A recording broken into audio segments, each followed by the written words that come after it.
Bienvenidos una vez más a nuestro podcast de salud Somos Bienestar junto a Megalabs. Estamos hoy desde nuestra casa con un gran profesional para hablar de un tema muy importante. Algunos nos hacemos muchas preguntas de por qué las enfermedades reumáticas se relacionan con el cambio climático. Y para hablar de este tema tan importante, hoy tenemos el gusto y el placer de conversar con el prestigioso doctor David Oliva Chávez. Él es médico reumatólogo y actual presidente de la Sociedad Boliviana de Reumatología. Bienvenido, doctor. Un honor tenerlo con nosotros. Muchísimas gracias. Gracias obviamente a Megalab por esta invitación. Me siento obviamente como en mi casa.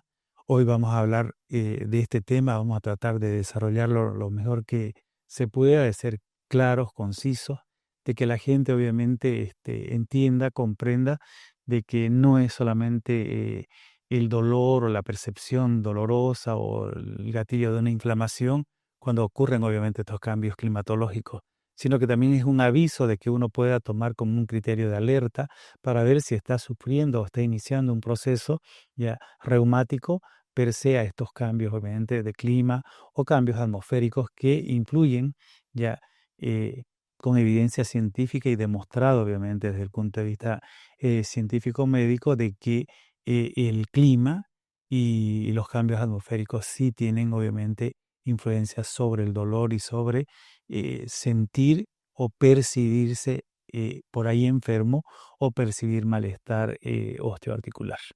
Doctor, lo charlábamos un poquito detrás de cámaras ahí y yo le decía, a veces pensamos que es solamente la cabeza y yo me preguntaba, ¿es mito o es realidad? Pero usted ahora me está confirmando que cuando hay estos cambios de clima, que el frío o la humedad pueden hacer que nos duela un poquito más las articulaciones.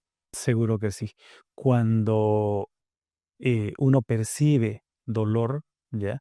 Está percibiendo obviamente un receptor que tenemos en las articulaciones, en los huesos, porque las articulaciones tienen obviamente dendritas, que son partes, obviamente, pues, en realidad son neuronas sensitivas que van a captar y van a percibir estos cambios climatológicos, ya sea frío, calor, humedad o cambios barométricos. No es lo mismo que yo esté en Santa Cruz a 420, 430 metros sobre el nivel del mar, a que me encuentre en Oruro, Potosí o El Alto, donde voy a estar a más de 3.000, 4.000 metros.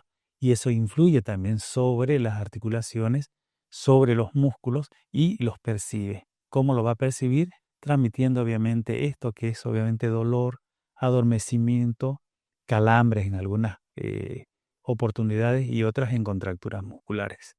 Doctor, ¿y cuáles serían esas enfermedades reumáticas que son más sensibles a estos cambios climáticos que usted menciona? Tenemos que irnos siempre a separar una enfermedad articular pura, inflamatoria, como es la artritis reumatoidea, de una enfermedad articular degenerativa, que vendría a ser la artrosis. Y la otra, que también está vinculada, vamos a decir, a estos cambios climatológicos, es obviamente el lupus eritematoso sistémico, que son tres enfermedades, vamos a llamarlas las más frecuentes, ya, las del día a día que vemos en la consulta y obviamente la que más padece la población en general. Algo que me gustaría preguntar es justamente que está acá y, y realmente lo siento yo, lo sienten muchas personas y me gustaría que nos los pueda explicar, como digo yo, de manera fácil, porque este espacio, estas entrevistas o podcast que hemos hecho con Megalabs es justamente para eso, para que la gente que nos está viendo en casa entienda de una manera más fácil por qué es que, por ejemplo, a mí me duelen los huesos cuando cambian el clima. O sea, ¿por qué siento ese dolor? ¿Por qué me incomodo cuando está cambiando el clima? Bien. Eh, Como te decía al principio, las neuronas sensitivas van a percibir estos cambios climatológicos y al percibir puede ser de que vos no tengas ninguna enfermedad per se, ¿no? Y simplemente sea una percepción y no una enfermedad. Pero cuando ya las personas tienen una enfermedad reumática diagnosticada o la están padeciendo o no diagnosticada, eso hace obviamente de que se exacerbe obviamente los dolores. ¿Por qué? Por la misma sensibilidad. El hueso, ¿ya? tiene una determinada temperatura y cuando esa temperatura se la cambia, ¿ya? El hueso la va a percibir y va a transmitirte, ¿ya? A través de dolor ese cambio obviamente climatológico. El frío te va a enfriar una articulación, te va a enfriar tu líquido sinovial, te va a enfriar tu músculo y el músculo se va a contraer, se va a contracturar, va a comprimir las articulaciones y esa compresión de las articulaciones se va a manifestar como dolor. El líquido sinovial también es un líquido y tiene obviamente una densidad determinada. Y si esa densidad se ve afectada por un cambio climatológico, si yo me expongo a mucho frío o me expongo a mucha calor, ¿ya? Ese líquido sinovial va a cambiar su temperatura, va a cambiar su densidad y esto también va a influir sobre qué, sobre estos receptores que hay dentro de la articulación y que obviamente van a manifestar o mayor inflamación o contractura o dolor. Tengo dos preguntas ahí respecto a lo que usted me mencionaba ahora. La primera es, ¿puede haber dolor antes del cambio climático? O sea, es como las abuelitas decían antes, ¿no? No, que ya me duele la rodilla, por eso va a venir sur. ¿Puede haber ese Tal dolor? cual. La percepción, vos, es como la luz y el ruido. Yo puedo percibir por visión primero la aparición de un rayo y un tiempo después me va a aparecer recién o voy a percibir recién el ruido, ¿ya? Lo mismo va a pasar obviamente con esta percepción dolorosa. Primero yo voy a percibir ese cambio climatológico, ¿ya? De que va a bajar la temperatura, ¿no? Antes de que obviamente baje la temperatura desde el punto de vista, vamos a llamarlo del termómetro, ¿ya? Eh, y por eso es que se adelanta, qué sé yo, en horas o en días, porque me puede doler hoy o percibir ya obviamente una sensación de que mi articulación o mi músculo o mi contractura muscular empezó y digo, estoy contracturándome o me duelen las rodillas o me duele obviamente mi tobillo, mi cadera, cualquier articulación que esté sufriendo obviamente de esta enfermedad y o de alguna enfermedad y 24 o 12 o 6 horas o una hora después recién venga este cambio o llovió como pasó de anoche o a hoy en la mañana o cambió obviamente nuestro clima, ¿no? De tener 30 grados ayer, ahora amanecimos obviamente con 17, 18, 20 grados. Es una realidad. Es una realidad. Las abuelitas no estaban equivocadas. No, nadie se Realmente equivoca olía. con el clima. Nadie se equivoca con el clima. Doctor, ¿y estas enfermedades reumáticas cómo pueden afectar a las personas que padecen esto en las diferentes etapas del año, ¿no? En los diferentes climas? Puede ser, no sé, en la estación de invierno, cómo le afecta en verano, cómo le afecta cuando hay mucha lluvia, mucha humedad. El- las estaciones obviamente son vitales para determinadas enfermedades. Yo te puedo decir que en el verano la van a pasar muy mal dos tipos de enfermedades. Los que padecen artrosis, que van a tener más dolor, ¿ya? Porque la artrosis es fría y el calor las pone mal, ¿ya? Y las personas que tienen lupus, donde obviamente el calor y el aumento o la mayor exposición a los rayos ultravioleta, a estos pacientes los deprime, ¿ya? Y los pone sintomáticos. Sin embargo, al contrario, la artritis reumatoidea se va a poner obviamente más manifiesta en el invierno, ¿no? Cola de invierno, principio de invierno y todo el invierno. Entonces, esos pacientes ya vos tenés que tirarles ciertos tips para que puedan obviamente mitigar esa agresión que van a sufrir en esas determinadas estaciones. En el otoño, sin embargo, que junto con la primavera está más vinculada a alergia, por ende el lupus se va a poner más sintomático desde el punto de vista dermatológico, rinitis alérgica, ¿no? Conjuntivitis primaveral en primavera. En el otoño que es seco, ya beneficia la artritis reumatoidea, entonces el paciente se va a sentir mejor en otoño porque la humedad prácticamente es baja y la humedad es otro factor en el cual obviamente influye principalmente la artritis reumatoidea. Y los cambios, doctor, los cambios extremos que tenemos últimamente en este clima que está loco, como decimos nosotros, ¿no? Em, ¿Puede aumentar los casos de enfermedades reumatoideas? En realidad, una exposición a un cambio de temperatura extremo, no necesariamente ambiental, sino si yo vos trabajás, por ejemplo, en una empresa, en una aerolínea, y haces 5 vuelos durante el día por Bolivia y te manda tu aerolínea de aquí a La Paz, de La Paz te manda a Pando, de Pando viajas a Oruro, de Uyuni pasas obviamente al Beni, Al- y ahí terminas en Cochabamba tu rutina. Entonces, esos cambios barométricos ya influyen en gatillarte una enfermedad o provocarte algunas enfermedades.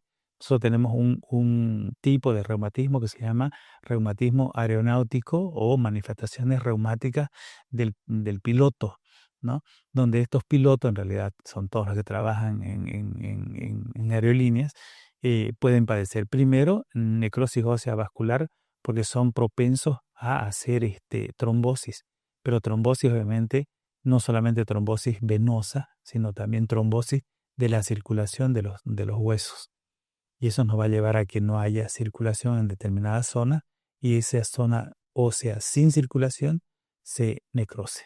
Entonces, esa es obviamente, estamos hablando de situaciones barométricas. Ahora, la exposición a frío o calor también va a ser un factor gatillante que si un paciente padece una enfermedad reumática que todavía no está diagnosticada, que está en su fase subclínica, puede gatillarla, ¿no? El sol extremo o el calor extremo, en el caso obviamente del lupus, es el factor gatillante más común y frecuente en este tipo de enfermedades. Y al revés, o al contrario, perdón, en artritis reumatoidea, la exposición al frío. Si yo hoy me acosté, vamos a decir, en mi hamaca a dormir, porque vivo en Santa Cruz y el clima es agradable para dormir en hamaca en mi patio, y sucede que cambió la temperatura como han cambiado en este invierno por lo que estamos pasando y casi terminando, eh, y amanezco obviamente con una temperatura de 7 o de 5 grados, seguro que sí, ni siquiera me voy a poder levantar de la hamaca, ¿no? Porque voy a terminar con una artritis, vamos a decir, poliandrómica, ¿no? Generalizada. Doctor, y estas personas que tienen este problema de artritis, ¿qué consejos le podríamos dar, qué consejos prácticos le podríamos dar em, en estos cambios climáticos, o sobre todo en invierno y en lugares que estén muy húmedos? ¿Qué le diría para aquellas personas? ¿Cómo pueden cuidarse? Si ya las personas conocen y saben de que los cambios climatológicos afectan obviamente a su bienestar médico, bueno, tenemos que tirarles o recordarles los tips que tienen que hacer. Común es obviamente abrigarte, pero más allá de abrigarte cuando vas a salir, pero si estás dentro de casa, poner una estufa que obviamente te baje la humedad, porque Santa Cruz es muy húmedo, en el caso obviamente si estamos viviendo obviamente en lugares húmedos como Santa Cruz, Beni, Pando, ¿no? Entonces que si tenés opción de tener aire acondicionado, ponerlo en el aire, pero obviamente en temperaturas altas como para bajar la humedad del ambiente, ¿no? La otra es, si no tenés eso, hervir obviamente este eucalipto con una estufa en un rincón obviamente de tu dormitorio, siempre que haya ventilación, por el asunto obviamente que sea eléctrica y que no emane ningún tipo de gas tóxico, pero sí obviamente ese vapor como en los saunas, ya seco, ayuda obviamente a que tu micro ambiente o tu microclima sea obviamente mejor y la pases mejor, más allá de abrigarte. La otra obviamente es utilizar eh, mantas o colchas eléctricas que también obviamente te pueden dar calor y ponerte en zonas que sí vas a notar que son las que más te afectan. O sea, existen trampas, ¿no? Por las cuales. Y las otras es recomendarle al paciente de que en esta fase de clima inestable, como pasa en Santa Cruz, hay mucha gente que por ahí tiene familiares o que vienen de ciudades como Sucre, Tarija y Cochabamba, que tienen climas más estables, con estaciones más estables y son más secos. Lo ideal sería que el invierno la pasen obviamente en esos lugares, ¿no? Al que puede. También darle esa opción. Justamente de eso le iba a consultar, doctor. Esos tips que usted nos acaba de dar, que por supuesto son valiosísimos. Además de eso, ¿qué le recomendaría a una persona con enfermedades reumatológicas? Si tiene la oportunidad, ¿dónde es mejor irse a vivir? ¿A un clima cálido o a un clima seco?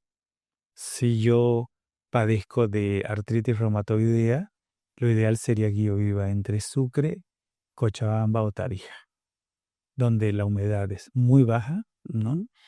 Son climas secos, la pasan mejor los pacientes, tienen menos recaídas y menos síntomas. No así, obviamente, que vayan a tener mejor calidad de vida, pero la progresión de la enfermedad no se ha notado ni se ha demostrado de que cambie, ¿no? Pero sí los síntomas, vamos a decir que son más Más llevaderos. llevaderos. Doctor, y hablando sobre este tema, ¿cómo yo si tengo ya una enfermedad reumatoidea de- en curso, cómo puedo diferenciar si lo que estoy cursando en este momento es un brote inflamatorio causado por el cambio de clima o es una recaída de la misma enfermedad? Bien, importante eso porque a veces el paciente viene y te dice, esto me lo ha ocasionado el clima y vos tenés que poder discernir entre enfermedad y actividad de la enfermedad o obviamente simplemente un cambio climatológico que me afectó. Entonces para eso tenés que ayudarte de las pruebas de laboratorio, Sí ¿no? o sí yo tengo que visitar a mi profesional para que él me Tal guíe. cual, ¿no? Porque si vos estás frente a un brote por enfermedad, tenés que hacer cambios medicamentosos, tenés que medicar, ¿no? O mejorar la calidad de tu medicación, o aumentar dosis, o por ahí es fracaso terapéutico. Si es un simple cambio clínico que tiene el paciente por la exposición a este cambio climatológico, solamente le das estos tips, le aumentas un antiinflamatorio momentáneamente mientras se estabiliza el clima y él se adapta al cambio climatológico y pasa a la inflamación. Entonces no cambias toda la estructura de tu tratamiento y el paciente no es agredido porque cada cambio es una agresión. Y doctor, sumándole a este tratamiento que usted acaba de mencionar, ¿tiene algo que ver el ejercicio y la alimentación en este momento cuando hay estos cambios climáticos? ¿Podría ayudarme el ejercicio y la alimentación a sentir menos dolor quizá? Además, obviamente, del tratamiento que me va a dar el doctor que yo visite. Yo creo que ese es el punto más importante de nuestra charla, ¿no? O sea, ya hemos discutido sobre si es un mito o es una realidad, ya sabemos que es una realidad, pero el ejercicio y la dieta yo te diría que es vital como lo que hablábamos de poner obviamente una estufa, de, eh, protegernos con aire acondicionado, pero con temperaturas estables, agradables. Si vos haces una dieta antiinflamatoria que es muy fácil de hacer, que no necesita eh, que no es cara, que es accesible. Entras, vas a ver una dieta mediterránea y esa es la mejor dieta antiinflamatoria que existe. Eso es vital, ¿no? Porque la medicación va de la mano, obviamente, de la dieta. La dieta, la alimentación, la dieta, la medicación y el ejercicio vital. ¿Qué ejercicio? Ejercicio vos Eso te podés iba a hacer preguntar. mientras vos estás en, en, en tu casa y está haciendo frío y no podés salir porque sos o padeces una enfermedad reumática, tenés que hacer obviamente ejercicio dentro de la casa, ¿ya? Todo tipo de actividad física es buena, desde mancuernas pequeñas, caminatas dentro de la casa, sentadillas si te lo permite obviamente tu dolor, tu inflamación, pero obviamente tenés que hacer algo de yoga, algo de meditación y algo de ejercicio isométrico y ejercicio obviamente de carga o de peso, no de sometimiento. Así que tenemos una receta importante para todas las personas que están pasando por este proceso. Número uno, sí o sí, estar del lado del profesional para que el profesional te pueda medicar como se debe. Número dos, ejercicios. O sea, aquellas personas que dicen, no, no, no, yo con la medicación estoy bien, no, tenemos que aumentar el ejercicio. Y número tres, la alimentación. Si no tenemos esos tres puntos, no hay complemento. No, el uno se complementa al otro y el ejercicio es vital. En verano, una artritis tiene que estar haciendo hidrogimnasia, ¿ya? Y en invierno, dentro de casa. En las otras estaciones, dependiendo obviamente cómo esté, pero tiene que hacer obviamente ejercicio y siempre ejercicio de fuerza, ejercicio de carga. Lo ideal, pero así, sin temor a equivocarme, yoga, lo ideal obviamente pilates y si puede hidrogimnasia. Buenísimo, doctor. Un gran consejo para todas las personas que nos ven. ¿Y qué avances en la medicina, doctor, hay para ayudar a los pacientes a manejar estos síntomas tan difíciles que son para aquellas personas que sufren esta enfermedad? Cambio de la medicina en estas últimas décadas son obviamente las terapias biológicas en estas enfermedades, excepto la artrosis, que no hay avance en, por lo menos hasta ahora, medicina biológica. Eh, este laboratorio donde estamos ahora sentados es obviamente uno de los pioneros en terapia biológica, en tratamiento biológico para artritis reumatoidea y tenemos esas armas accesibles, obviamente, a los pacientes con muy buenas respuestas y esos son avances importantísimos que tenemos con respecto, obviamente, a artritis reumatoide, ¿no? Y terapias accesibles y que se usan en todos los lugares, obviamente, del mundo, en países de primer mundo y en países en vías de desarrollo como los nuestros, donde cada vez es más accesible, obviamente, utilizar este tipo de tratamiento con mejores, obviamente, resultados y con efectos adversos eh, mucho más fáciles por ahí de controlar y más, vamos a decir, menos, que menos afecten la calidad de vida del paciente. Si das un medicamento antiguo o anterior, hace una década en Bolivia, y tenías que prohibirle o prohibirse el paciente de comer muchas cosas, porque eran hepatotóxicos esos medicamentos. Y ahora esto obviamente le da esa mejor opción de que el paciente pueda tener una dieta un poquito más abierta y, y tener un hígado mucho más saludable. Entonces, eso ha mejorado la calidad de vida de los pacientes. Para nosotros, obviamente, mayor prestigio, porque cuando vos das un tratamiento y ese tratamiento es efectivo, ya el paciente obviamente te va a tirar flores, pues, ¿no? Cuando el paciente tiene poca respuesta y seguramente cambiará de médico y empezará a rotar médico por médico. Entonces, eso es vital. Y en artrosis tenemos ahora viscosuplementación, que también lo tiene en la casa en la que nos encontramos ahora, que es obviamente mejorar la calidad de la movilidad, el pegar o el golpear un hueso contra otro que ya ha terminado, obviamente, de destruirse o está en fase de destrucción, su cartílago articular, que es como su amortiguador, esta viscosuplementación mejora, obviamente, la calidad de dolor y por ende, obviamente, la calidad de vida de los pacientes. Entonces estamos en una muy buena fase. Y en la parte lúpica, y tenemos muchas armas, ¿no? Tenemos un medicamento clave que es dos en realidad, un biológico y un medicamento antimalárico que lo tenemos también en la casa en la que nos encontramos, eh, junto con otros medicamentos como los suplementos vitamínicos que en lupus es vital, la vitamina D, que es, yo diría, algo que un paciente lúpico que no puede exponerse al sol y no puede recibir vitamina D natural, lo tenemos obviamente en gotas fácil de poderlo consumir y no te provoca ningún tipo de molestia porque no son pastillas, no son comprimidos, no son inyectables, son gotitas que se deshacen en tu boca y el paciente las tolera y las llega a amar, digo yo.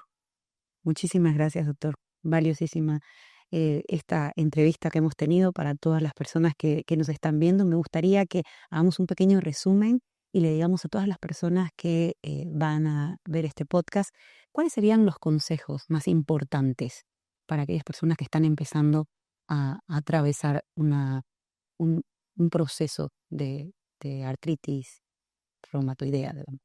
Primero, tener criterios de alarma, ¿no?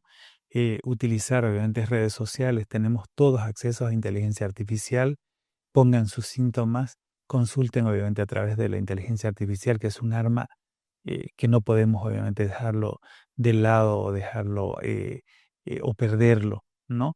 Nos va a orientar muchísimo, ¿ya? No nos va a tratar, no nos va a curar, pero sí obviamente nos va a orientar. Y un paciente bien informado, ¿ya? Es un paciente fácil de que entienda el tratamiento, de que entienda su enfermedad y de que obviamente haga una buena adherencia al tratamiento. Entonces, ante el menor síntoma, consulten con cualquier inteligencia artificial, del ChatGPT o cualquier IA que manejen.